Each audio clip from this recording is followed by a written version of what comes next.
तो फिल्म की शुरुआत में हमें नामी नाम की एक लड़की दिखाई जाती है जिसकी आंख अलार्म बजने पर खुलती है। नामी सारा ही दिन मोबाइल इस्तेमाल करती रहती है, जिसकी ऑफिस में काम करते वक्त, किसी से बातें करते वक्त और पार्टी में भी बस मोबाइल इस्तेमाल करती रहती है। फिर पार्टी करने के बाद रात को वो बस के जरिए घर जा रही होती है, तो वहाँ उसकी आंख लग गई थी, उसे पता नहीं चलता और उसका मोबाइल गिर जाता है। और जब वो जागती है तो उसे अपने मोबाइल का ख्याल नहीं रहता, मोबाइल के बगैर ही वो अपने घर आ जाती है, जिसके बाद वो एक लड़के को मिल जाता है। फिर अगले दिन भी नामी अपने घर गहरी नींद में सोई हुई थी, जहाँ तभी उसकी दोस्त आकर उसे जगाती है और तब नामी को ख्याल आता है कि उसका मोबाइल गायब है, इसीलिए वो उसे ढूंढने लगती है। पर जब मोबाइल नहीं मिलता तो वो अपने नंबर पर कॉल करती है और फोन एक औरत उठाती है। असल में जिस लड़के के पास फोन था वो अपनी मॉम की रिकॉर्डिंग के जरिए उससे बातें कर रहा था, मतलब कि बोल उसके मुंह में रही थी और वो उनकी आवाज ही नामी को सुना रहा था। वो औरत उसे बताती है कि हाँ, तुम्हारा मोबाइल मेरे पास ही है। ये सुनकर नामी उसे एक होटल में बुलाती है, जिस पर वो मान भी जाता है। वो लड़का फिर उसका मोबाइल चेक करने लगता है, पर पासवर्ड की वजह से उसे नहीं खोल पाता। इस वजह से लड़के को गुस्सा आ जाता है, वो मोबाइल की स्क्रीन ही तोड़ देता है। दूसरी तरफ शहर से दूर जंगलों में एक लड़की की लाश मिलती है, जिसकी हालत काफी खराब थी क्योंकि काफी बेरहमी से उसे मारा गया था। इस केस को एक ऑफिसर देख रहा था, जो अपने साथी को कहता है कि इस कत्ल खून का शक मुझे अपने बेटे जून पर है, जो पिछले 7 सालों से गायब है। जून और कोई नहीं बल्कि वही लड़का था जिसे नामी का मोबाइल मिला था। तो इस सिलसिले में इस ऑफिसर ने बहुत सारी चीजें भी पता की होती है। तो उसका साथी कहता है कि आपको बस शक है, पर उसे पकड़ने के लिए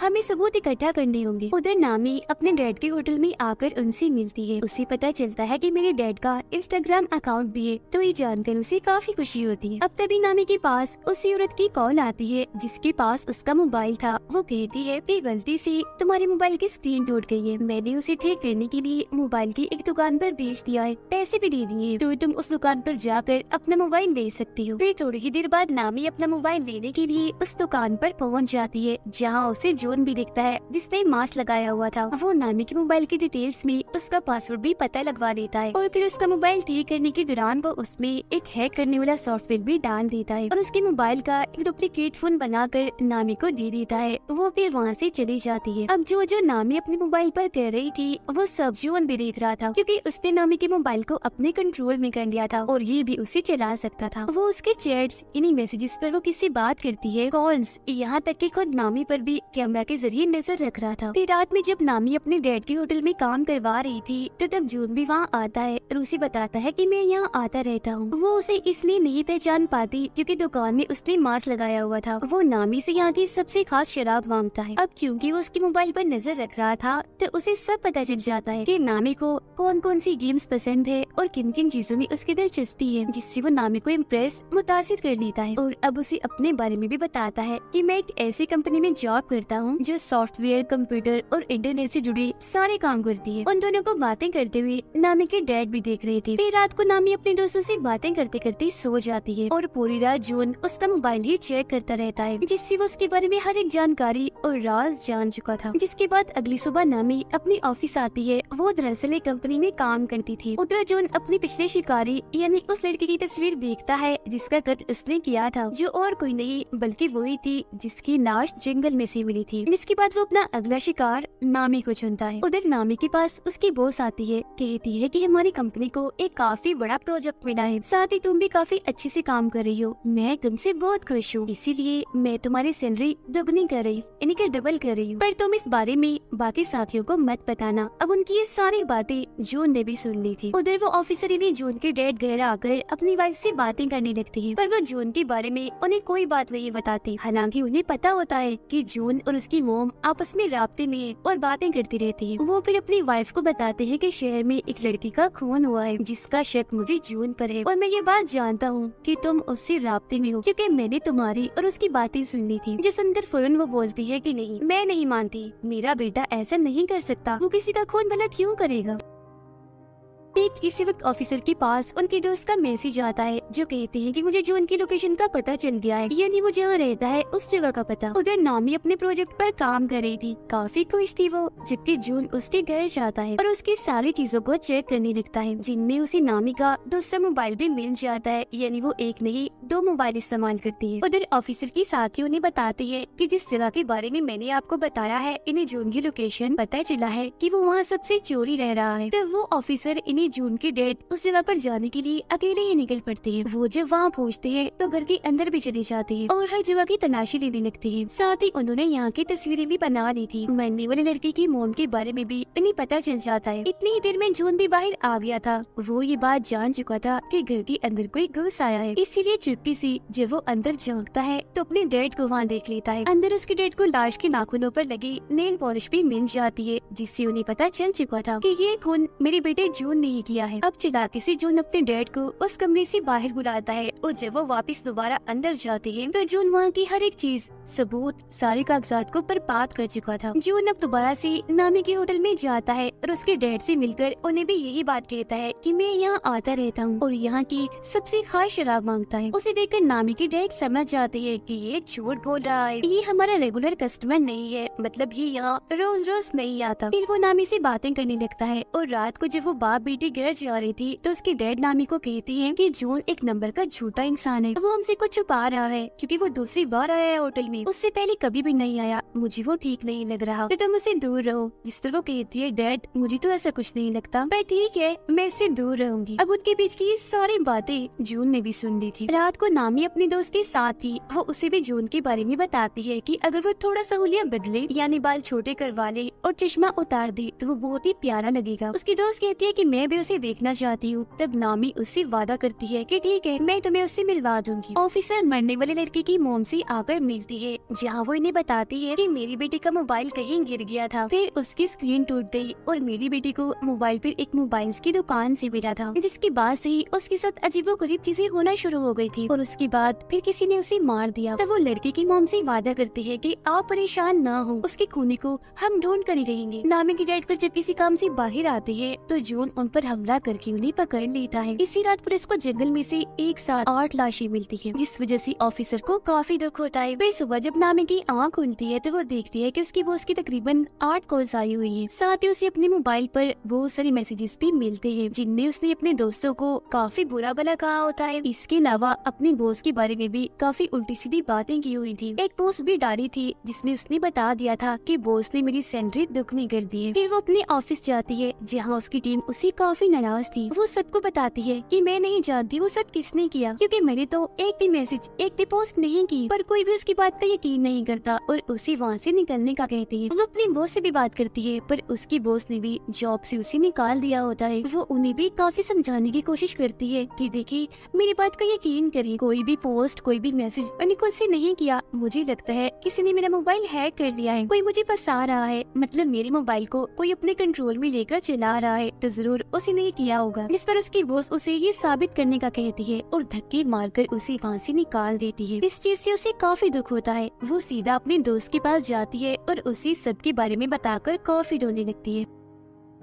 तब उसकी दोस्त उसे सहारा देती है, उसे संभालती है। ये चीज जून ने भी देख ली थी। वो सोचता है कि नामी अपने दोस्त के काफी करीब है, तो पहले रास्ते से इसे हटाना होगा। वो और उसकी दोस्त पुलिस स्टेशन जाती है और इस सब के बारे में बताती है। तब ऑफिसर उनसे कहता है कि ये सब आपके साथ ऑनलाइन हुआ है, इसलिए हम आपकी कोई मदद नहीं कर सकते, क्योंकि जिसने भी आपके साथ ऐसा किया हम उसे नहीं पकड़ सकेंगे। ये सुनकर उसकी दोस्त को काफी गुस्सा आता है, जिसके बाद दोनों यहाँ से चली जाती है। जून अब नामी के डैड के घर पर ही रह रहा था, क्योंकि उसने उन्हें वहाँ बांध के रखा हुआ था। वो उनकी मोबाइल से नामी को मैसेजेस भी करता रहता है, ताकि उसे शक ना हो कि मेरे डैड को किसी ने अगवा कर लिया है। वो दोनों फिर होटल में आकर बातें करने लगती है। इस बारे में सोच रही थी कि आखिर ऐसी हरकत कौन कर सकता है। वो फिर बात करती है कि इस बारे में पता लगवाने के लिए हमें एक ऐसा इंसान चाहिए जो कंप्यूटर और इंटरनेट में काफी माहिर हो। अब तभी यहाँ जून भी आ गया था, जिसके लिए नामी जूस लेने जाती है और वो उसकी दोस्त के साथ मिलकर नामी का फोन चेक करने लगता है। वो फिर जब आती है तो जून उसे बताता है कि किसी ने तुम्हारा मोबाइल हैक किया हुआ है। उस इंसान ने तुम्हारे मोबाइल में एक ऐसा सॉफ्टवेयर डाला है जिससे तुम्हारा मोबाइल उसके कंट्रोल में आ गया है और तुम जो भी करोगी उसे पता चल जाएगा और मोबाइल को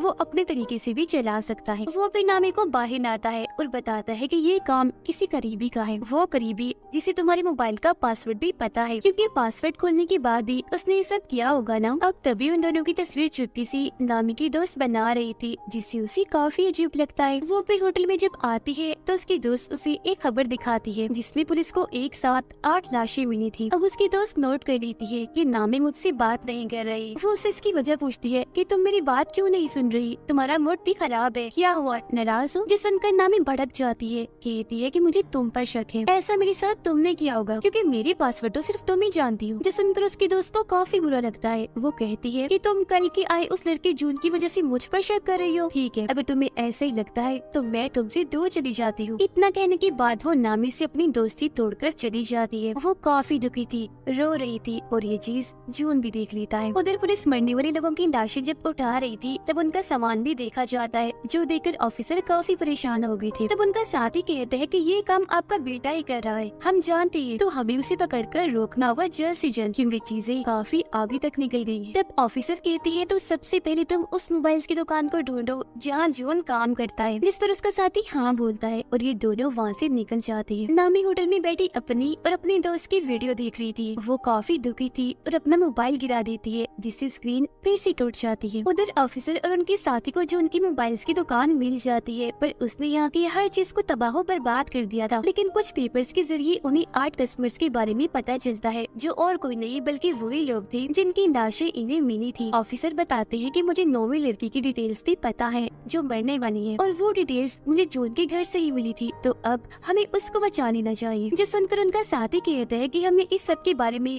खबरों में भी चला देना चाहिए ताकि जून को जल्द से जल्द पकड़ा जा सके। अब तभी इधर नामी भी आ जाती है। उसने इन दोनों की बातें सुनी थी और जब वो वहाँ जून का नाम देखती है तो समझ जाती है कि और किसी ने नहीं बल्कि जून ने ही मुझे फंसाया है। उसने मेरा मोबाइल हैक करके वो सारी मैसेजेस और पोस्ट की थी, उसकी वजह से ही मैं आज अकेली हूँ, मेरे पास नौकरी भी नहीं है और मेरी इतनी अच्छी दोस्त भी मुझे छोड़कर चली गई है। वो मजीद जून की कंपनी में कॉल करती है जहाँ से उसे पता चलता है कि इस नाम का कोई भी वर्कर यहाँ काम नहीं करता। जो सुनकर नामी को जून पर काफी गुस्सा आता है और वो फैसला करती है कि मैं उसे अपना बदला लेकर उसे सबक सिखा कर ही रहूंगी। उसकी ये बातें ऑफिसर ने भी सुन ली थी, पर वो उसे ये बात नहीं बताते कि जून एक सीरियल किलर भी है, यानी एक खूनी जिसने न जाने कितने लोगों को मार दिया है। पर वो सिर्फ ये कहते हैं कि मैं भी जून को पकड़ना चाहता हूँ, वो अच्छा लड़का नहीं है। जिस पर नामी उन्हें एक आइडिया देती है कि मैं ऐसा करूंगी कि उसे मिलने के लिए घर बुला लूंगी, मैं आप लोगों को भी बता दूंगी, तो उसे पकड़ने के लिए फौरन आप लोग आ जाना। जिस पर वो दोनों ऑफिसर्स मान जाते हैं। फिर अगले दिन जून के पास नामी का मैसेज आता है जो उसे मिलने के लिए बुलाती है, जबकि उसके घर के बाहर नीचे दोनों पुलिस ऑफिसर्स गाड़ी में जून की आने का इंतजार कर रहे थे। अब जून नामी की ख्वाहिश के मुताबिक अपना हुलिया बदलता है, जिसे वो अपने बाल काट कर चश्मा उतार कर उसे मिलने चाहता है। वो उसके घर के बाहर नीचे पहुँचता है जबकि नामी ऊपर अपने घर में तैयार हो रही थी। नीचे जब जून आगे बढ़ रहा था तो दोनों पुलिस ऑफिसर्स उसे पकड़ लेती हैं, पर उसका चेहरा देखकर समझ जाते हैं कि ये जून नहीं है बल्कि कोई और ही है, क्योंकि दरअसल हुलिया बदलने की वजह से वो उसे पहचान नहीं पाई। अब जून उन दोनों को धमकाने लगता है कि मैं तुम्हारे खिलाफ रिपोर्ट करूंगा क्योंकि मैं मासूम हूँ, बेकसूर हूँ और तुम मुझ पर शक करके गन दिखा रही हो। जिस पर ऑफिसर का साथी कहते हैं वो दरअसल हमें गलतफहमी हो गई थी, हम किसी खूनी को ढूंढ रहे हैं। पर जून उनसे कहता है कि खैर जो भी है देख लूंगा तुम्हें।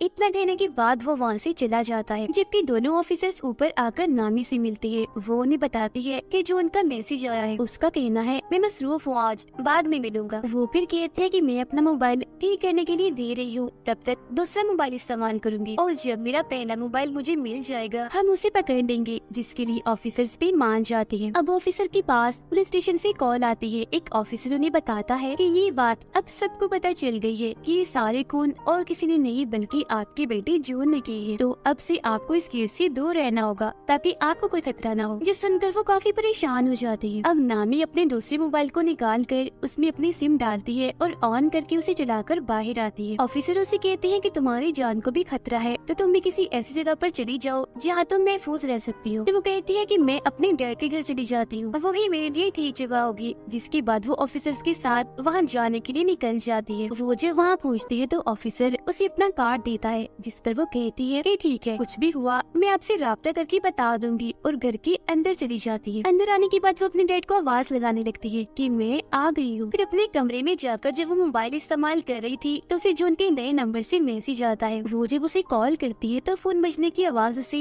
यही इसे घर से आ रही थी। वो चौंक जाती है और फौरन ऊपर जाकर चेक करती है, पर वहाँ पर कोई भी नहीं था। लेकिन वो फिर भी डर गई थी, इसीलिए ऑफिसर को फौरन कॉल करने लगती है। पर तभी उसका मोबाइल अपने अपने आप ही चलने लगता है। जो देख वो समझ गई थी कि जून ने इस मोबाइल को भी हैक कर लिया है। उसे अपने डैड की फिक्र होने लगती है, तो वो उन्हें हर जगह ढूंढ रही थी जहाँ उसे जून मिल जाता है। वो कहता है कि अगर तुम अपने डैड को जिंदा देखना चाहती हो तो दोनों ऑफिसर्स को अभी मैसेज करो कि मैं यहाँ बिल्कुल ठीक हूँ, महफूज हूँ, तो आप फिक्र मत करना, हम 2 दिन के बाद मिलेंगे। अब ना चाहते हुए भी नामी अपने डैड की जान बचाने के लिए उन्हें ये मैसेज कर ही देती है। वो यहाँ उसे पूछती है कि मैंने तुम्हारा क्या बिगाड़ा था, तुमने मुझे ही क्यों पकड़ा? तो वो बताता है कि मुझे तुम्हारा मोबाइल बस में से मिला था, तो इसीलिए मैंने तुम्हें अपना शिकार चुना, क्योंकि जाहिर है मोबाइल के जरिए मुझे तुम्हारे बारे में सब पता चल सकता था, तो भला मैं तुम्हें फिर कैसे छोड़ता। फिर वो नामी को बाथरूम में उसके डैड के पास लाता है जहाँ उन्हें बांध के रखा हुआ था। वो उन्हें मारने की धमकी देता है। तब नामी कहती है कि तुम मेरे डैड को मत मारो प्लीज, मैं कुछ भी करने को तैयार। जो सुनकर जॉन उसे खुद को टेप की मदद से बांधने का कहता है, और जब नामी उसकी मदद से ऐसा कर लेती है तो वो उसके डैड को डुबोकर मारने के लिए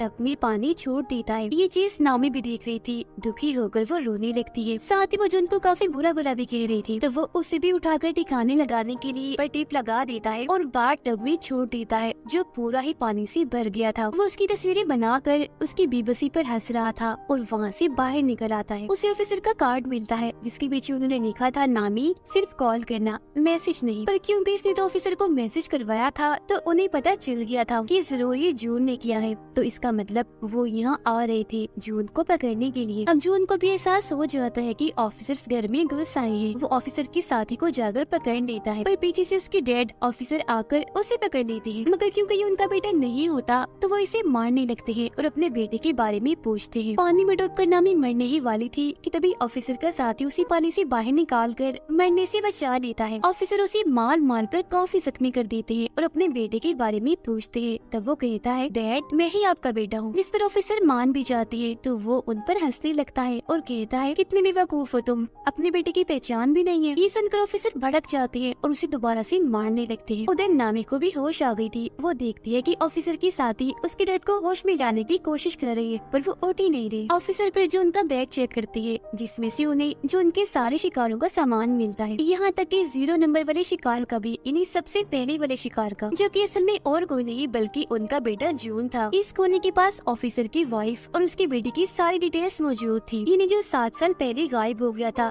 असल में वो गायब नहीं हुआ था, 7 साल पहले ही इस कोने ने उसे मार डाला और तभी से जून की पहचान लेकर इन्हें जून बनकर लोगों को मार रहा है। ये जानकर ऑफिसर को काफी दुख होता है, इसीलिए वो गन लेकर खूनी को मारने के लिए जाती है। खूनी उन्हें बताता है कि मैं आज भी जून बनकर तुम्हारी वाइफ से बात करता हूँ। कितने भोले हो आप लोग, पता लगवा ही नहीं पाए कि जिसे तुम बात कर रहे हो अपना बेटा समझकर, वो तो तुम्हारे बेटे का असली कातिल है। उसकी ये सारी बातें नामी भी सुन लेती है। वो गुस्से से भरी बाहर आती है, ऑफिसर से गन छीनकर उस खूनी को मार देती है। वो फिर देखती है कि मेरे डैड को होश आ गई है, मतलब कि वो जिंदा है। इस बात से जज्बाती होकर वो अपने डैड के गले से लगकर काफी रोती है। फिर उसका इलाज करने के लिए उसे एम्बुलेंस के जरिए हॉस्पिटल भेज दिया जाता है, जहाँ से पुलिस भी सभी मरने वालों की चीजें इकट्ठा कर रही थी। कुछ दिन के बाद सभी को खूनी के बारे में पता चल जाता है, यानी कि वो ऑनलाइन ही इंटरनेट के जरिए ही लोगों को पकड़कर उन्हें मारता है और अब वो मारा जा चुका है। बस इससे ज्यादा और कोई जानकारी नहीं मिल पाती। फिर नामी जब अपने डैड और दोस्त के साथ होटल में थी तो कोई चुप्पी से उस पर नजर रख रहा था, जिसे वो खुद भी देख लेती है, पर समझ नहीं पाती कि ये कौन है। तो या तो ये खूनी ही हो सकता है जो शायद मरा नहीं होगा, या फिर ऑफिसर का बेटा भी हो सकता है, या कोई तीसरा इंसान भी हो सकता है जो अब खूनी की तरह ही ऑनलाइन पकड़ पकड़ कर लोगों को मारेगा सिर्फ अपनी इंजॉयमेंट के लिए। और इसी सस्पेंस भरे सीन के साथ ही ये कहानी इधर ही खत्म हो जाती है।